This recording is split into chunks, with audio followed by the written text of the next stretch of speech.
Hi guys, welcome to Richard Cabile YouTube channel, and to this video, I will teach you how to add widget on Qnet Mobile C32. And okay guys, but before we start, kindly subscribe to my YouTube channel by pressing the subscribe button and the bell to notify you if I have new videos. Okay guys, let's start. So okay guys, you'll have to do is press and hold on a screen to see the widget. Okay, tap the widget below. And okay guys, here you can find the widget to add to your home screen by sliding to the left or to the right.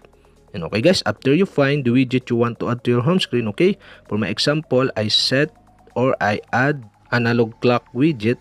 You'll have to do is press and hold the widget and slide on the home screen, okay, the position you want to add this widget, and release it, and that's it. We have successfully add widget on Qnet Mobile C32. And okay guys, if you have a question, kindly comment below, and don't forget to hit the subscribe button and the bell to notify you if I have new videos. Okay guys, thank you for watching.